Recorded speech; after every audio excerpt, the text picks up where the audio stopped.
Hello, everyone. Thank you so much for giving up your time this evening to come and talk to us about our market access campaign that's coming up. I wanted to say a massive thank you, first of all, to the EM staff team who have helped to put all of this together, particularly to Scott, Emma, and Pablo for all of the hard work that they've put in.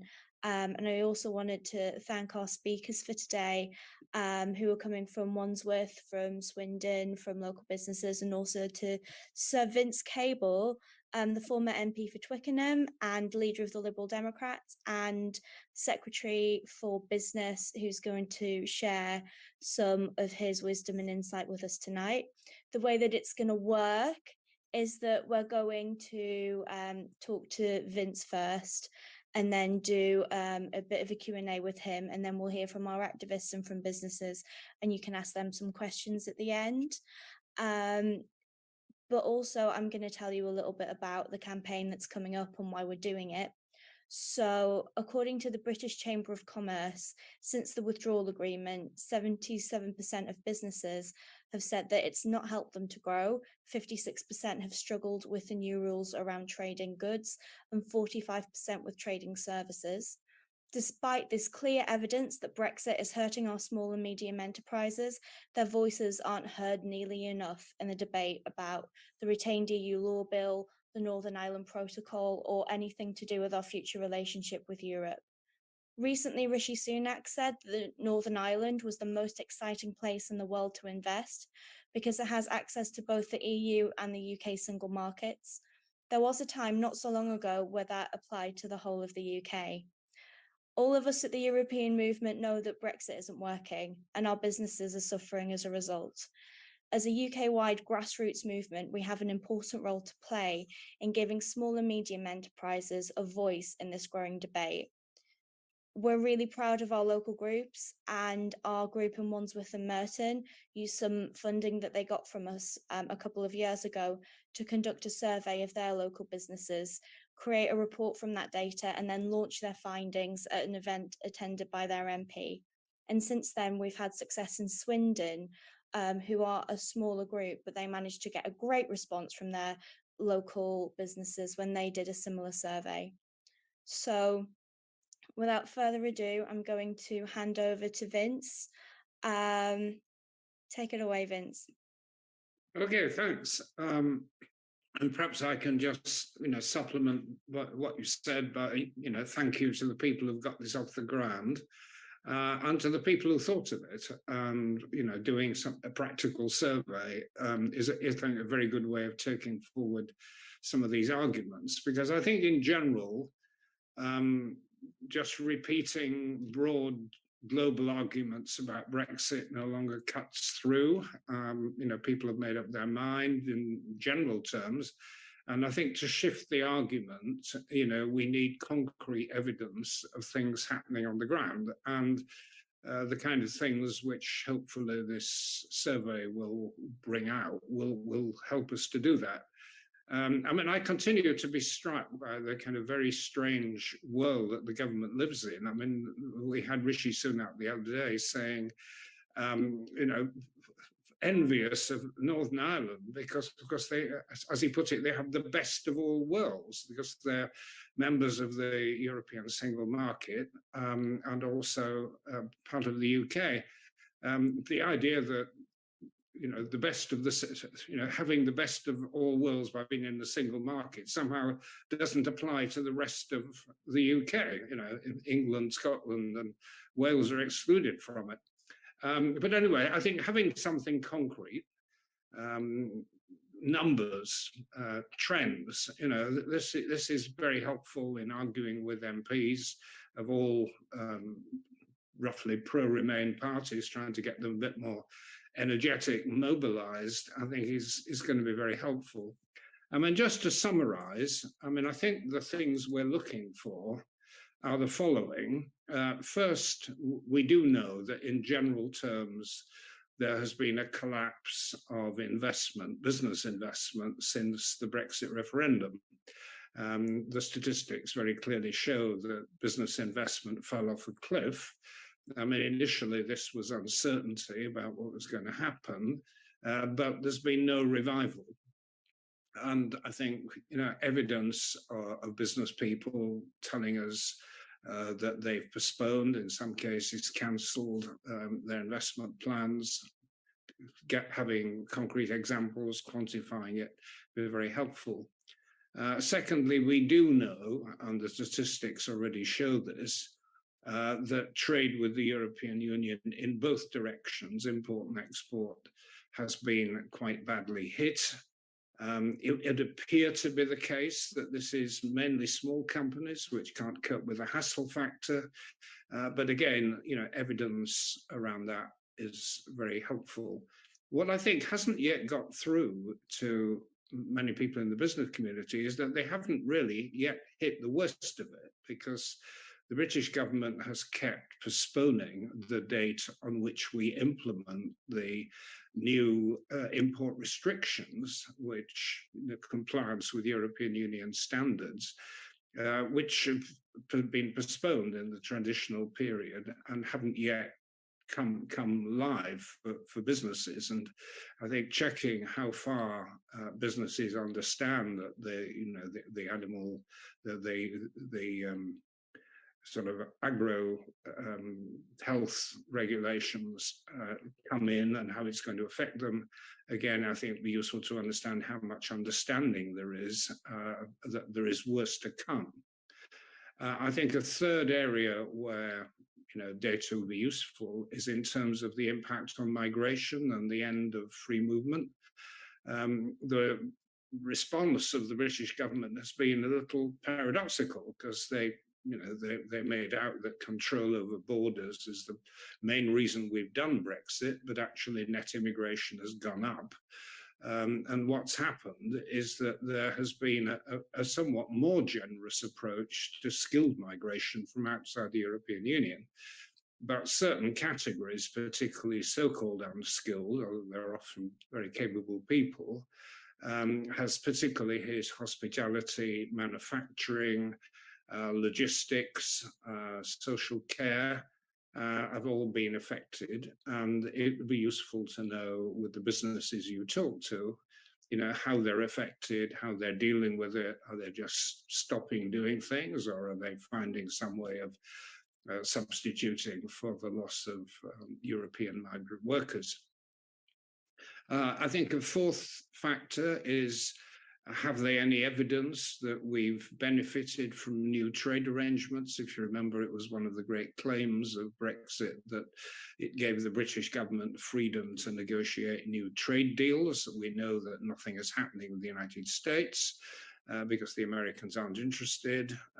China was going to be the big new opportunity for a trade deal, and the geopolitics have turned very sour. There are conversations with India, but they haven't got very far, and they mainly concern things like whiskey, which, unless you happen to be in the Highlands of Scotland, isn't necessarily going to have any great impact on you. It's all a bit empty, but there may be people who have found business opportunities, and it'd be useful to know what they are. And I think fifthly and finally, one of the supposed benefits of Brexit is that it gave the British government more freedom from some of the disciplines around state aids and competition. And one of the promises that government would be able to give more generous support to deal with things like energy costs, which would be subject to the state aid regime, and certainly I know from my own experience in government, did impose considerable restrictions on what government could do. So I think finding out how far the companies you talk to are affected by, for example, higher energy costs, what evidence they've seen that government is using its freedom to help them. So I think, these are the main ways. There are others that Brexit is affecting business on a day-to-day basis. And I think the more we can collate evidence alongside the chambers of commerce and business organizations, the better. So, good luck with it. I was very impressed with the professionalism with which the survey had been designed. And I think it doesn't merely create an opportunity for some activity, but hopefully will provide some useful and meaningful data. So thank you. Thank you so much for that, Vince. Lots of wisdom as expected. I'm going to start off with a question from me, and then we'll move on to some of the Q&A questions. So my question is a political one, and it concerns freedom of movement, which you mentioned. So do you feel that from a political perspective, there's a chance it's no longer the hot potato it was during the referendum? Well, I think it's always going to be a hot potato in a very general sense. I think that the difficulties we had in trying to defend the free movement of labour, it wasn't so much the number of people, a vast majority of whom were integrating well into Britain and making a big economic contribution, but it's the general fear that things are out of control. So I think that's always going to be an issue. And once we approach re-entry in some form, or rejoining the single market, which many people see as the first stepping stone, I think it would probably be couched in the kind of language that the Norwegians have adopted, which is that you have some kind of backstop control to provide reassurance to people that the migration flows can, in extreme circumstances, be managed. So I think if that's there, then it's much easier to make the case. Thank you very much, Vince. I'm going to pass over to Emma now. We'll get through as many of the questions as we can. She's been moderating the Q&A. Just a reminder to those who haven't seen Scott's message on the webinar chat that if you want to ask Vince a question or ask a question of any of our other panelists, we've got a Q&A button at the bottom and you can ask through the Q&A. Emma, would you like to ask maybe 3 of the questions that we've had so far? Well, I'm going to call on those that have asked the questions, if that's all right. So first off, we're going to start with David Reed. So David asks, has more or anyone done a survey of foreign students, mini businesses or homestays for youngsters around South Coast towns and cities for the coming season, with the uncertainty currently noted? I didn't hear that very well, actually. The reception keeps being fragmented. Was it a question about overseas students? Yes, so about overseas students staying in homestays around the South Coast. So clearly that's probably quite a significant income on the South Coast, is foreign students coming to stay for the summer. Right. Well, what's happening with foreign students? It's not specifically an EU issue, except for the fact that European Union students, of course, now have to pay overseas student fees, which is a massive jump from where they were before. And I would imagine that apart from small numbers, we're going to lose most EU students who came to British colleges and universities. Especially as places like Maastricht and the Danish universities now offer free university education in English language. So there is no reason for people to come to Britain and go into the British fee regime. There is a sort of bigger point about the impact of overseas students, which completely distort the immigration figures. I mean, we keep having from Suella Braverman and others this sense of alarm about rising net immigration, but a lot of that is because of overseas students. And overseas students are not immigrants. They come usually for 3 years, sometimes for 4, with an added year when they're allowed to work. The overwhelming majority go home. They're not immigrants, but because of the way that our immigration control system operates, nobody is actually counting them out. So overseas students are just added to the number of immigrants based on some arbitrary calculation of how many stay, and the figures are completely implausible. And so a lot of the rhetoric building up hostility to immigration is based on the role played by overseas students, which certainly when I was in government accounted for about half of the total.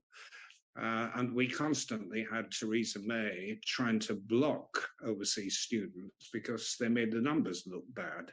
And we're bound to use those numbers because there is a United Nations convention defining immigrants as people who stay for more than 1 year. So if they stay for 2 years, then they count in the immigration numbers. But you could find a way around this by publishing them separately. So the whole debate around immigration in general, not just the European Union, is completely polluted by this inability to explain why it is that a large percentage of total net immigration is accounted by overseas students, which bring great benefits to the UK economy. I mean, they're not just keep universities afloat financially, but as you say in your question, provide a lot of spin-off benefits to the areas where they live.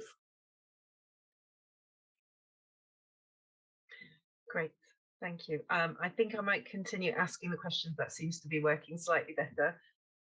So I have two very similar questions from two different people. I'm going to ask the one from David Randall. So David is wondering if, as we inch towards closer relations with the EU, can we not at the same time debunk the myth that we can't criticise Brexit because this will somehow disrespect Brexit voters? Surely a policy that turns out to be unworkable can be reconsidered on the basis of lived experience. Yes, well, I'm critical of the view which I think both my party and the Labour Party have adopted, that you shouldn't speak out too much about Brexit because it may offend Brexit voters. I mean, there's quite a lot of evidence that people are switching. The majority of the change, which has now created a clear majority of people who think Brexit was a failure, the main change is because of the change in demography. I mean, older people are dying off, and younger people who have a different approach to Brexit are becoming a larger percentage of the electorate. So it's partly demographic, but there has been a shift in views. When people say they think it's failed, it's partly because they've bought the argument that Remainers made, but there are some of them, of course, you know, who are represented in the backbenches of the Tory party who think Brexit hasn't gone far enough. But you know, you have to take this on, and providing it's not done in a tone of voice that implies that you think your opponents are stupid, and that they have a legitimate point of view, there's absolutely no reason why we shouldn't continue to remind people that Brexit has had very considerable negative effects on the UK and has no obvious upside. That's simply a matter of fact, and we should continue to state it without being inhibited. Shall I do one more, Maura, and then we move on? Is that right? Yeah, I think if you have time, I think we might have time for a couple more. Because I know we've had quite a few questions come in, and then we can move on to our other fantastic panelists. Great. So there's a question from Anthony Smallwood saying, you'll remember that while major business organisations representing larger companies and sectors that had a substantial overseas market were strongly in favour of Remain, many chambers of commerce who overwhelmingly represent small local businesses were largely pro-Brexit. Can we really expect them to have changed their view? No, I think we need to be a bit careful about these business associations. When I was Secretary of State, I had to deal with all of them on a quarterly basis. We get the CBI, the engineering employers, the British Chambers of Commerce, the Institute of Directors, and the Federation of Small Business. They would all come in and they would say their piece. And the British Chambers of Commerce was a bit of an outlier. And we realized after a while that this was partly because the executive head of it was a man called Longworth, who turned out to be a strong UKIP supporter and was effectively a propagandist for Brexit. My recollection is that almost all the business association, including the Federation of Small Business, saw the downsides of Brexit. Their members were not, of course, unanimous, but they were all very clear that this Brexit was not in the business interest.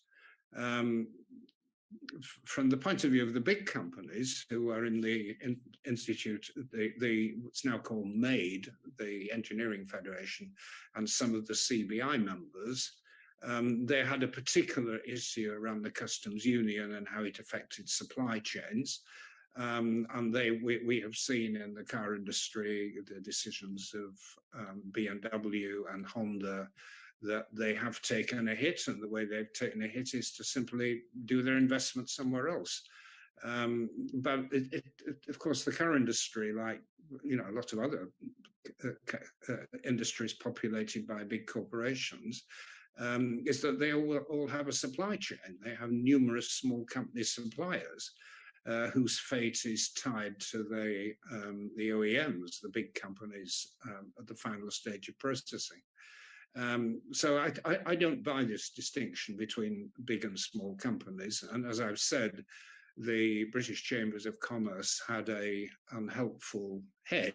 It's very much changed. And Dr. Marshall, who is, I think, the current head of the British Chambers of Commerce, is very outspoken in criticising the impact of Brexit. Okay, thank you. Peter Kahn asks, ideally we could rejoin the single market and the customs union, but I can see that the EU would now insist on us accepting freedom of movement, being in the Schengen area, and maybe even being in the Eurozone. Maybe what is doable and less divisive now is for us to seek realignment to the single market and the customs union and apply to rejoin later on when a new generation might be more relaxed around immigration. What's your view on that one? No, I think that's a very sensible approach. It seems to me we should canvass the idea of eventually rejoining European institutions. I mean, we may be talking about a decade. The mood will have changed. I mean, it seems to me a plausible scenario is that we get a change of government. Nothing very much happens in the first term, but in the second term, they may well feel emboldened to raise the issue of rejoining European institutions, say, over an 8 to 10 year period. That seems quite likely how things could unfold. I think the difficulty we have is that the European Union will be very wary about any approach from the British side. I mean, it's not just that we've given the European Union a great deal of grief and disrupted their work. It's that as long as the main opposition party is committed to Brexit, and a strong version of Brexit, they will always worry that Britain is going to continue to be an unpredictable and unstable member. So why would they go through the grief all over again? So I think that there needs to be a settled consensus in the UK that going back is the right thing to do. And unless we have that settled consensus, the Europeans will probably take quite a hard line in negotiations. And it would involve an absence of opt-outs, full acceptance of the acquis, probably monetary union, and other things that some might find uncomfortable. Though I think Britain now has a much weaker currency, and many of the arguments that prevailed with Gordon Brown 20 years ago are no longer relevant. Thank you, Vince. I think we have time for one more question, Emma. Yeah, final question. Might be a tough one, sorry, Vincent. So Hilary Corney asks, freedom of movement has had, or the loss of freedom of movement has had a catastrophic effect on people like myself, who worked for a few days each month for clients in the EU, or those who did temporary jobs such as ski instructors or service engineers and the like, all of whom have been made redundant. How do we mitigate that in our arguments? Well, I spoke more generally about freedom of movement and the politics of it, but you're quite right that there are, British people who've been enormously disadvantaged. We warned from the outset that there would be serious problems for British expatriates in Europe, and for people who have to travel frequently as part of their business, and they're now beginning to feel that. And anybody in, say, the entertainment business who has to travel from one country to another to give concerts, things of this kind have proven massively disruptive. I think some of these problems could probably be helped in the negotiations on the access agreement that we have in 2025, and providing the next government is pro-European and willing to be positive about Europe, I think there's a chance that if we prioritize particular groups of issues, and that's clearly one, we could get some kind of progress. I mean, there's also a chance that you get an improvement in the arrangements for the City of London and the equivalence regime, which is currently very negative. And I think you can isolate one or two problems of that kind, and in the 2025 renegotiations, I think hopefully make some progress. Thank you so much, Vince. It's been great to hear from you, and thank you for being generous and taking so many questions. We're going to bring in a couple of other speakers now. So we're going to hear from James Ryder, who's an activist at Wandsworth and Merton European Movement, and also from Ian Clark from Clarkshaw's Breweries in Brixton, which is a business that's been hit by the withdrawal agreement. So would you like to go, James? Yeah, sure. How's the screen sharing? Has that come up? Okay. It's come up for me. Oh, great. So yeah, hopefully it's working. Yeah, I mean, we made a lot of slides about our business survey for an event last year. There's about 30, but I'm not going to go through them all now because I've only got 5 or 10 minutes. So I'm just using these to reference a bit. But I put together, and I'll put a link to the slides in the chat afterwards if anyone wants to have a closer look. But I put together like links to some resources, like our actual business survey report is there, and then some of the coverage in the press, and also some of the follow-up. We're really pleased that Blair Anderson referenced our key finding in the House of Commons. That was really good. But we've actually done 2 business reports. We did one in early 2018, where we were trying to find out how businesses felt about the prospect of Brexit. You remember back then, no one was quite sure how hard or soft a Brexit it was going to be. And what we found was that most businesses in Wandsworth are pessimistic about prospects and hiring plans and investment intentions. And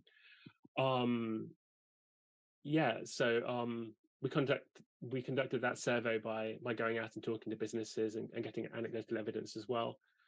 And some things went well with that report, and some things we thought we could improve on. And so we took that experience into the more recent report, which we conducted in late 2021, after about a year of Brexit. I think at the start of 2021 is when we left the single market.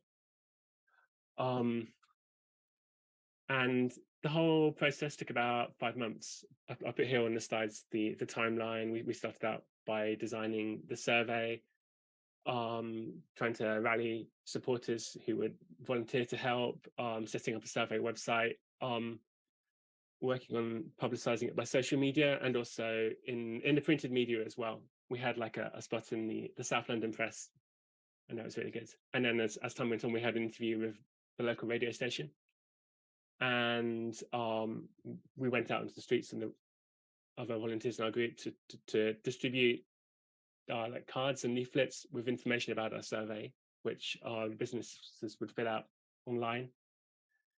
And then we designed the report, put together a launch event in Battersea, and tried to promote the results of the survey as best we could. So I've got some information about budgeting there.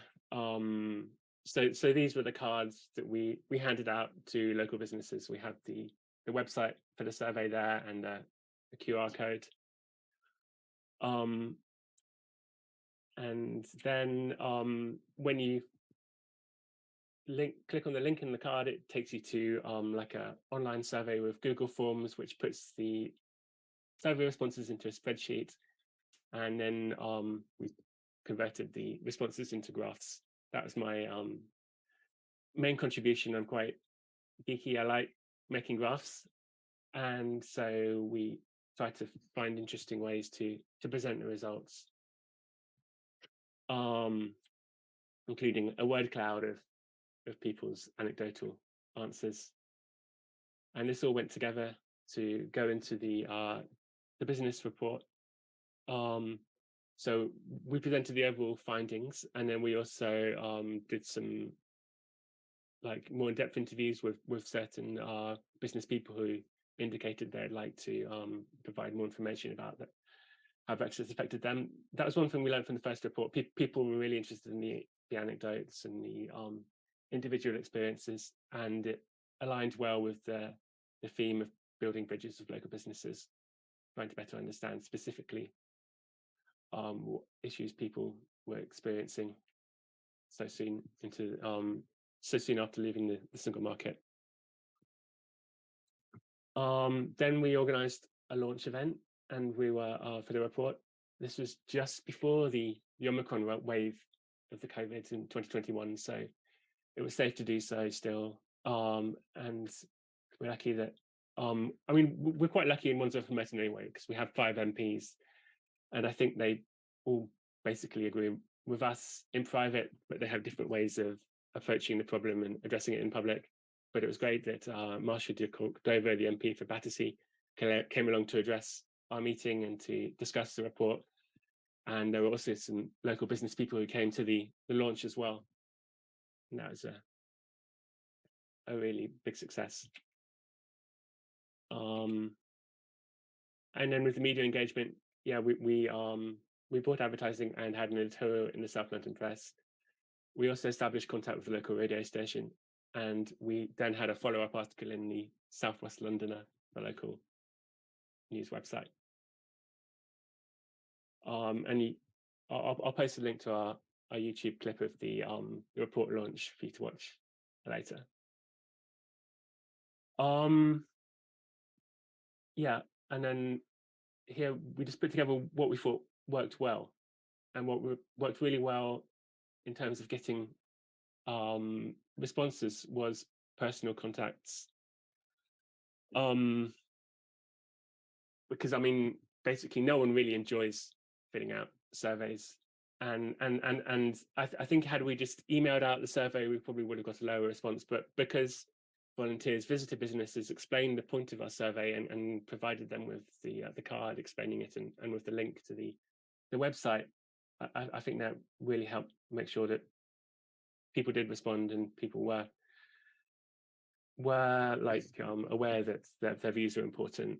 There were 5 or 6 different town centres across the 2 boroughs, which makes logistics more difficult. And also, people were still worried about COVID, so we had to respect social distancing a little in contacting businesses and in our interactions as well. It was harder to engage with businesses that were not public facing, so not the ones with shops on the high streets. What didn't work well? Our first survey in 2018, we had a good contact in the head of the Wandsworth Chamber of Commerce, who distributed our survey to all their members. This time round, the head in 2021 was a little bit more cautious about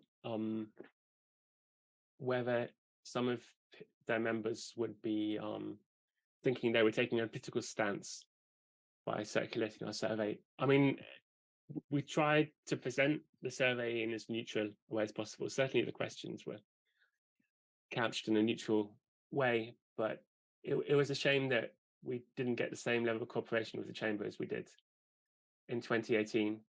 And also because of the latter stages of the pandemic, it was maybe a bit harder than in 2018 to engage all of our volunteers.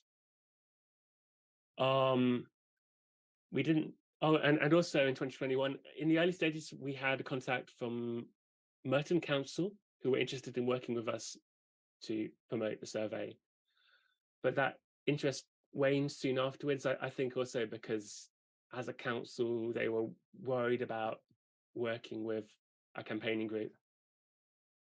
So I think next time around, we would probably try and work harder to with chambers of commerce, because I mean, it seems like in a national level, business and industry groups are now conducting surveys of this kind. And so perhaps maybe now it wouldn't be so politically sensitive as it still was then to work with a campaigning group. But also we have members in our group in all the main political parties, and I think some of the local groups made use of our results in the campaigning for the London elections in 2022. So here are the conclusions. We think we achieved the objectives well. I mean, our main objective was to maintain channels of contact with local business, and also with our local MPs and with local councillors. And then we also have the report, which is like a hard document. We have the findings there, and we hope to build on that. And we thought it's a template that can be customized, and so we're really excited about this, bringing this up to the national level and providing any advice from our experience that we can. And there we go. These are just some of the anecdotal comments from our surveys. But now I've probably had my 5 minutes, so I'll pass over to Ian from Clarkshire Breweries, who will give a business perspective. He's a local business in the area. So we set up the business in 2013. We produce about 800 litres of beer in a run at the time. It's about 1,500 pints. Quite small in commercial sizes, but from a personal perspective, it's quite a lot of beer, as you can well imagine. And in a couple of years, we managed to establish a brand. We had a grip on the industry, and we had learned a lot from our experiences over the time. The team was 4.5 strong, including myself, and we're looking to expand. Now, when we first started brewing, one of the things that we had to change quite fundamentally was the idea that you make stuff and then you sell it. Actually, when it comes to manufacturing, it's the reverse. You work out what you want to sell or what you think you will sell, and then you will produce to those targets. And in order to do that, you need to make a forecast, and then you're able to purchase all your raw materials, sort out your lead times, and so on and so forth. To make an effective plan, what you need is a stable environment. And we're talking both regulatory, economic, environmental. There's no point in producing a product if you can't sell it to anyone. And I think this was the main problem in 2016, was the initial uncertainty about what Brexit would actually do, meant that you could not plan effectively. I think the other thing that we saw was that our plan to increase and to grow in 2016 immediately became 20% more expensive as sterling depreciated against the dollar. Steel is a worldwide commodity, so yeah, so there's nothing we can do about that. I think there's a graph here showing where we were in 2016 and where we are now in 2022 when it comes to GDP versus US dollar. So effectively, where we are now is that we still don't have a great amount of business certainty. So we've shrunk the brewery. We've actually ungrown. We're now a fifth the size that we used to be. We've cut the headcount to match the current production plans. So from 4.5, we're down to 2. I think some of that has been gained through efficiencies and automation. certainly there's no plans to grow it in any type of substantive way, because it's still the business environment is not conducive, and especially there's no plans to export. I think what's been heard before is the fact of documentation, and also the inability to send relatively small parcels abroad means that it's no longer economic to be able to export. On the other side, getting specialist equipment from abroad, especially the EU, continues to be difficult. There's uncertainty over shipping and lead times in getting stuff, especially if it's relatively small items. And certainly nobody wants to give you a firm price on actually getting stuff to you. There's extra duties, there's surcharges, there's documentation. Actually, a Brexit benefit is that there is no longer the ability to brew in the EU, pay duty at a lower rate, and import it into Britain, and to be able to take advantage of tax arbitrage. However, the flip side, of course, is that consumers have to pay more at the supermarket or at the pub because of the tax inefficiency. I think we'll see whether that still continues. Certainly, anecdotally, I've heard a lot of artisanals struggling, and we'll see whether actually the UK can actually be effective in enforcing its tax borders. I think I was due to talk a little bit longer, but I'll stop it there, given the technical problems with the microphone, if that's okay, Nora. But thank you for having me. Thank you so much for sharing your experience as a Brexiteer, and thank you so much to James as well for explaining all about the survey that Wandsworth did. I'm going to bring in our final panelist, Luciana Ponzetta from Swindon, to talk about how Swindon, which is a much smaller group operating in a leave voting area, how they've managed to do a successful small business survey. She was, I've been led to believe, very much the driving force behind it. So would you like to come in, Luciana? Thank you. Well, it was a great team effort. So thank you for having me. I don't have any slides. So, and actually a lot of it probably would be repeated from what we've already heard.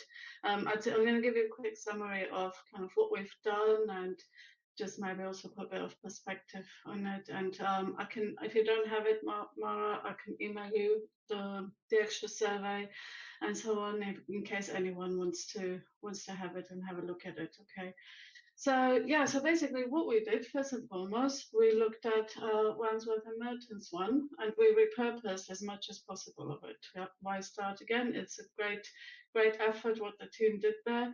And also we thought, well, be efficient and also standardize, because if at some point, you know, we might want to consolidate different surveys, it'd be good to have some sort of alignment.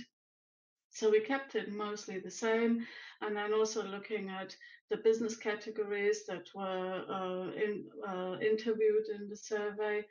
We kind of looked at then what that would mean in terms of Swindon, and mapped that out so that we could figure out, okay, where do we have to go?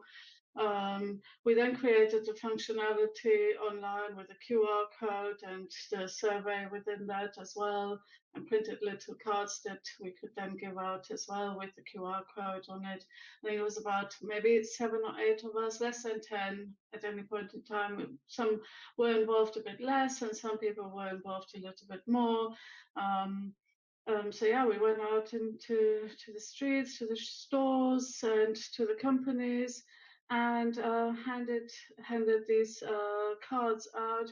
In some cases, people would go online and complete it themselves. In some cases, Steve, who leads Swindon for Europe, was really good at just kind of almost helping them to fill the survey in for them while they were present as well. Just sometimes what we found, people really want to do it, but then they were busy, and then maybe would just forget about it. Or so yeah, so we did a combination of those. And then we pulled the data together, did some analysis, included quotes as well as specific quotes that we got, and put it all in a PDF, which is what I will send you later. We emailed the outcome to some of our local MPs, some of the press. I think the main activity that was really interesting is there's a community store, if you like, in town, and we kind of had a little stall, and we basically printed out the results together with some of the national picture, and we put them next to each other. That day, that was really, really good, and actually we were saying we should do that again, use the same data. There's a lot of people stopped and had a look, and some of the MPs came, the Labour guys. I think it was very eye-opening for them to see, as Vin says, the data speaks for itself. So they could actually see the data, Swindon, and then the country data next to it, and then see some of the quotes of the businesses. It really initiated some good conversations, even with Brexit voters and so on. Like I said, we're a small group of us. We knew that the average response rate to a survey is 1%. So we knew we weren't going to get loads.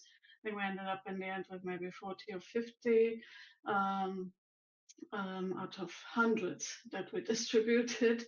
But in the end, we said we knew it's a focused effort. We really wanted to go and talk to people, and actually that conversation we had with people was the most valuable part. And we knew we weren't going to have a mass response, and we wanted ultimately to have a snapshot to demonstrate what the Swindon picture looks like compared to the national picture, and that's what we got in the end. And in Swindon also, majority was small and medium businesses, which is also what the national picture mostly reflects. So yeah, I don't know if there's any questions. Thank you for that, Luciana. I'm going to bring Emma in again to read out some of the questions in a minute, but I'd like to first ask a question of all three of you. And that question is from Ian as a small business owner, but also from James and Luciana as activists. Do you feel as though there's a bit of a conspiracy of silence on the part of business, that they don't feel as though they can talk about the things that the data is clearly saying is happening to them as a result of Brexit? So I think we'll go James, then Ian, then Luciana. Yeah, I mean, like I referred to, it was interesting that in 2018, the Wandsworth Chamber of Commerce was happy to work with us to distribute our survey, but in late 2021, they were not. I think because in between those two dates, Brexit had become this massive, great controversial argument that everyone on the street had an opinion on it. I think in the year or so following the referendum, maybe there was like a period of calm, and then following the leaving the single market, it became very sensitive again. And I don't know, perhaps the chamber was also stressed out about the effects of COVID and on the businesses too, and didn't want to complicate the situation further by stirring up controversy. But I mean, it's clear from the business that responded to our survey that they're happy to give their opinions, and it seems like in the past year, certainly to me, that people are becoming bolder at speaking out about this. So I mean, it'll be interesting to see what happens when we repeat this exercise again. Thanks, James. Ian, then Luciana. I think to a certain extent, big business is better set up and has the resources to be able to deal with the complexities of Brexit. It is easier for them to set up another warehouse in Europe as well as one in the UK to be able to move goods out and in and out more effectively. They have more personnel to be able to deal with some of the forms, some of the duties. They are big enough to be able to fill a whole container with their goods. Whereas for smaller companies, there is a premium to be paid, and it's now a significant premium because of mixing of forms, etc., with mixed loads. So to the extent I think that large businesses can cope, and to the extent that they are not losing market share against each other, they're able to cannibalize some of the growth, some of the trade from small and medium businesses. I think that they may be more indifferent compared to a small business. Thank you, Ian. Luciana? Yeah, I think with regards to how businesses reacted at the time we did ours, and so we had two challenges. One was that sometimes, or more than sometimes, the people we were talking to were actually not authorized to respond. You know, maybe they had to let's ask someone in HQ or so. So that was a bit of a challenge, of course. Even if they wanted to, they just weren't allowed to. And then we also had still reasonably taboo for many. You know, I mean, I'll give you one example. One lady, when we spoke to her, she was so paranoid. She asked me 3 times, "Are you sure you're definitely pro EU before I share with you what I think?" She was really, really worried about opening up. So, so it was a bit of a mixture, but I would say definitely still more of a taboo. I reckon if you did that now, the exercise, it's still a sensitive topic, but I think it's much more openly talked about.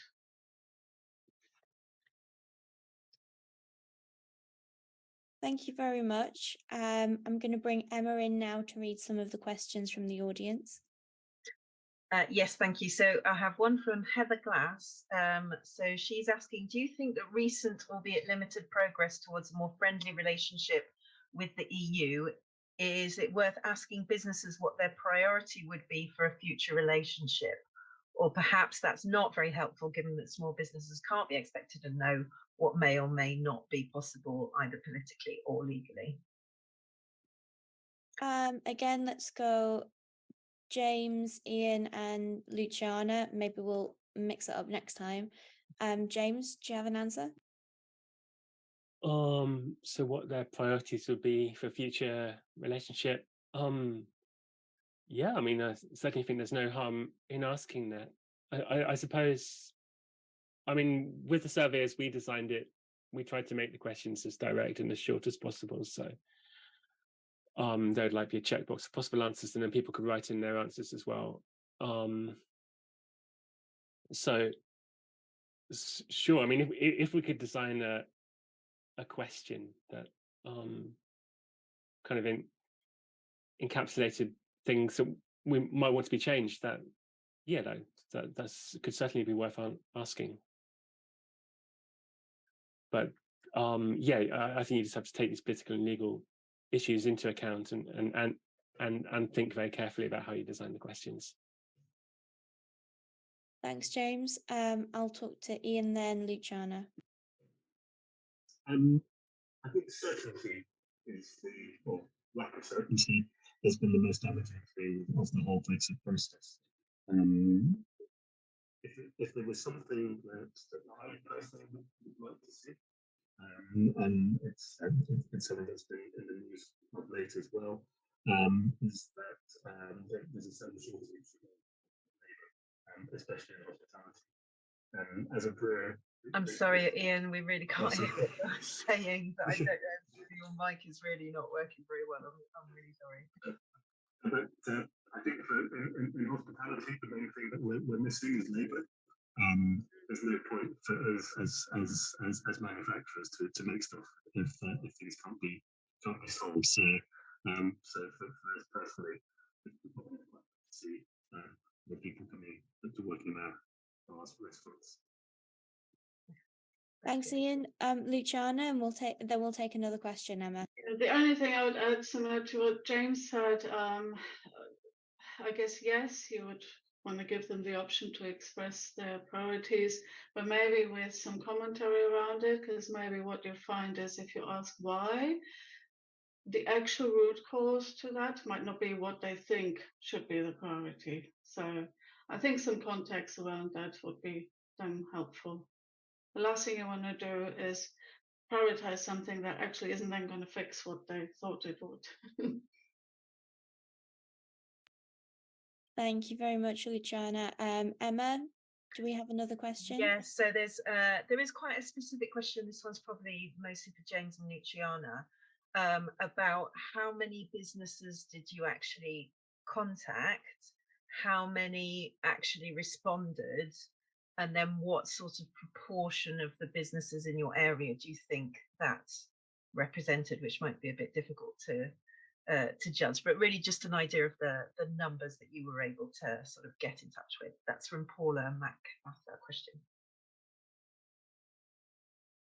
I'll bring Luciana in first, and okay. I'll bring in Luciana quickly, then James, because I've brought James in first. All right, it's fine, no problem. Okay.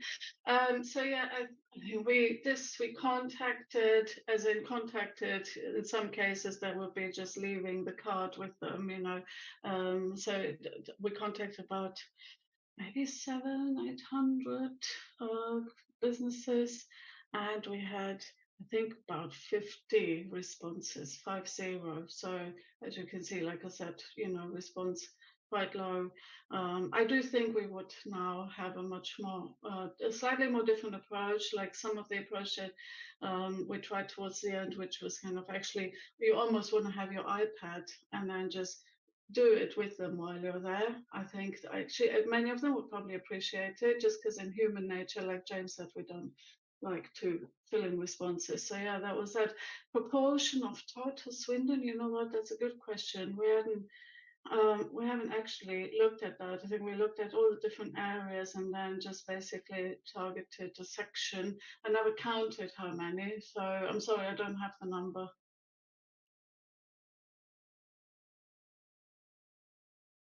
James, yeah, go ahead.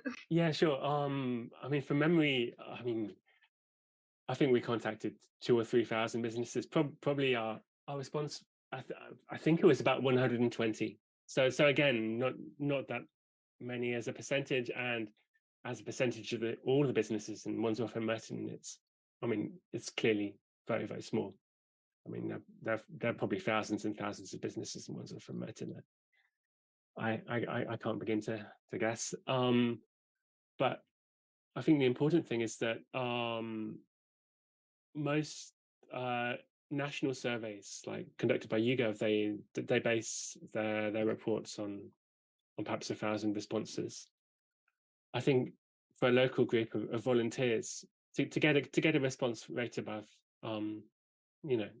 50 is really good, and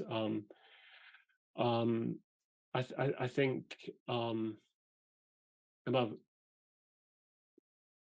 what's important is that you raise awareness and that you represent the views of respondents accurately, and that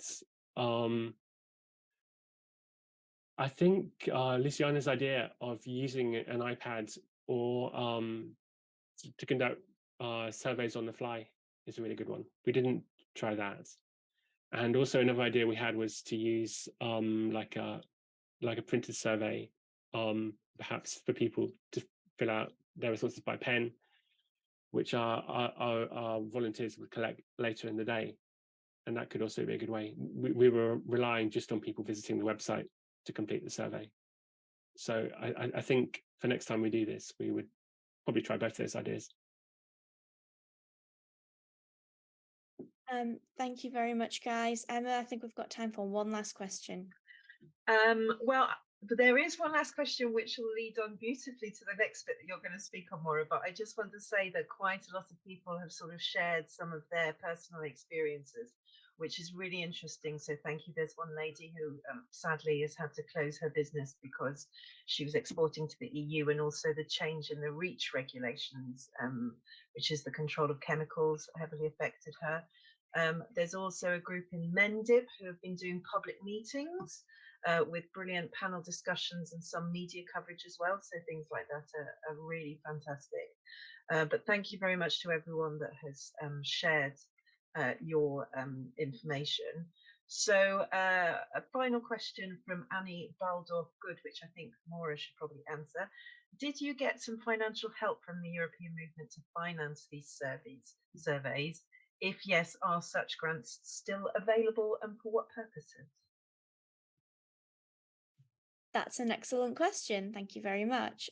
So both Swindon and Wandsworth received £500 from our Building Bridges Fund, and that fund is open to all of our affiliated groups. You can bid for up to £500 to do any kind of community-based political outreach project. So Wandsworth and Merton did the business survey. Swindon have done a business survey. I believe Swindon's also doing a Eurovision Ukrainian dance night. With that money, we've had conferences with local football associations and the EU Commission delegates. We've had all sorts of really interesting projects come through the Building Bridges Fund.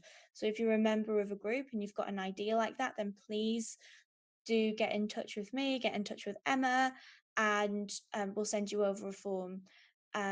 There's also a separate pot of money that is called Building Bridges with Local Business, and that's got an offer of up to £500 per group to do one of these small business surveys and engage with their local businesses. And that's open, it's ongoing, and you can apply whenever you'd like. And if you've been sent the email and you've seen it from the groups about signing up to do this campaign, then go back to it and find the link to register your interest. It was sent out in the reminder email on Monday that went to group chairs and executives as well. So make sure that you let us know, you fill it in, and we're more than happy to fund this kind of thing with groups, because as we've seen today, it really does bear fruit. Which I believe takes us on to the end of our webinar, and I'm just going to give a little bit of practical information about our steps going forward with this campaign for members and for groups. So before I do, I just want to say again a massive thank you to Luciana, Ian and James for giving up their time tonight, and also for their activism and for sharing their experiences. It's very much appreciated. We are basically a volunteer-led organisation, and it's great for our activists to be able to come forward and talk about all of the amazing things that they've been doing. So thank you for inspiring us tonight. And just a couple of things about the next steps and what we can go on and do. First of all, going to talk to members, because I know we've got a lot of people who are on tonight who don't necessarily get involved in their local group. Maybe their group isn't that active, or they don't have the time, or they don't have a local group, in which case it would be great, first and foremost, for you to get involved with a local group to be able to do this kind of thing on a big scale. But we have actually produced a questionnaire for businesses that's a national level questionnaire that can be sent out to anyone. So we'll be launching that to members in April. So keep an eye out for that, because even if you're not a member of a local group, you can share that link, you can share that survey with your circle of people, your contacts, so we can get as big a range as possible of data. We want to get at least 1,000 responses to this. That's what we're aiming for. If we can get 1,000 responses, then I think we can have a fairly credible case to say this is what small businesses think about the withdrawal agreement. This is what small businesses think about our access to the single market and customs union. So keep an eye out and get ready to share.